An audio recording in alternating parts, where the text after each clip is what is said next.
প্রিয় দর্শক, আজ আমি আপনাদের সামনে তুলে ধরব ইসলামের ইতিহাসের এক মহাবীর এবং সাহসী সাহাবী এর ইসলাম গ্রহণের হৃদয় কাঁপানো ইতিহাস। এই ঘটনা এমন যে তা শুনলে আপনার চোখে অশ্রু ঝরে পড়তে পারে। তার এই সিদ্ধান্ত প্রথম যুগের ইসলামী আন্দোলনকে দিয়েছিল অমিত শক্তি ও সাহস। সেই বীরপুরুষ আর কেউ নন, রাসূলুল্লাহ সাল্লাল্লাহু আলাইহি ওয়াসাল্লামের প্রিয় চাচা হযরত হামজা রাদিয়াল্লাহু আনহু।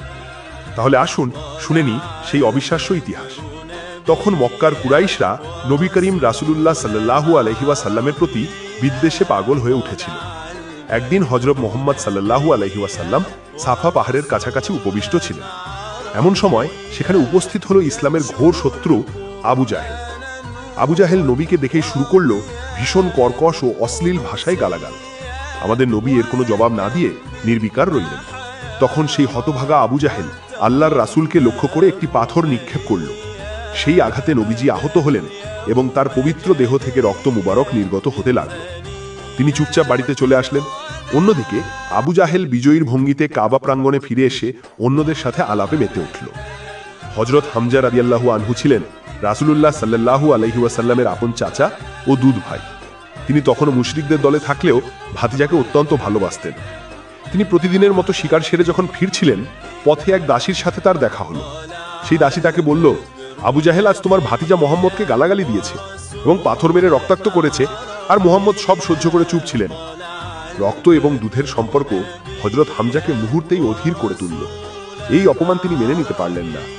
তিনি সেই মুহূর্তে কাবায় তাওয়াফ শেষ করেই সোজা সেই মজলিসের দিকে রওনা হলেন যেখানে বসে আবু জাহেল দম্ভ প্রকাশ করছিল।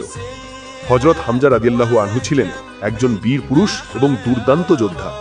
সেখানে পৌঁছেই তিনি তার ধনুক দিয়ে আবু জাহেলের মাথায় এমনই জোরে আঘাত করলেন যে তার মাথা ফেটে দরদর করে রক্ত প্রবাহিত হলো। এরপর হুঙ্কার দিয়ে বললেন, আজ থেকে আমিও মুহাম্মদ সাল্লাল্লাহু আলাইহি ওয়াসাল্লামের ধর্মের অনুসারী এবং তিনি যা বলেন আমি তাই বলি। বল দেখি হতভাগা, তোর কি বলার আছে?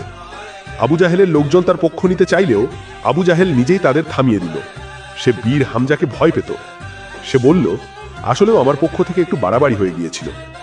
আবু জাহেলের সাথে বোঝাপড়ার পর হযরত হামজা রাদিয়াল্লাহু আনহু এলেন রাসূলুল্লাহ সাল্লাল্লাহু আলাইহি ওয়াসাল্লামের কাছে। তিনি বললেন, ভাতিজা, তুমি শুনে আনন্দিত হবে যে আমি তোমার প্রতিশোধ নিয়েছি। জবাবে নবীজি সাল্লাল্লাহু আলাইহি ওয়াসাল্লাম বললেন, চাচা, এই জাতীয় ব্যাপার আমাকে আনন্দ দেয় না। হ্যাঁ, যদি আপনি ইসলাম গ্রহণ করেন তবে তা আমাকে অপার আনন্দ দেবে। এই কথা শুনে হযরত হামজা রাদিয়াল্লাহু আনহু তৎক্ষণাৎ ইসলাম গ্রহণ করলেন। হযরত হামজা রাদিয়াল্লাহু আনহু এর ইসলাম গ্রহণ ছিল নবুয়তের ৬ষ্ঠ বছরের এক ঐতিহাসিক ঘটনা। তার এই দৃঢ়তা বিপর্যস্ত মুসলমানদের শক্তি ও মনোবলকে রাতারাতি চাঙা করে তুলল। মক্কার কুরাইশরা তার ভয়ে সংযত হল এবং রাসূলুল্লাহ সাল্লাল্লাহু আলাইহি ওয়াসাল্লামের শানে ধৃষ্টতা করার ক্ষেত্রে তারা দ্বিধায় পড়ে গেল। এই হলো ইসলামের সেই সাহসী সাহাবী ও বীরপুরুষের ইতিহাস যা ইসলামের ইতিহাসের গতিপথ পাল্টে দিয়েছিল।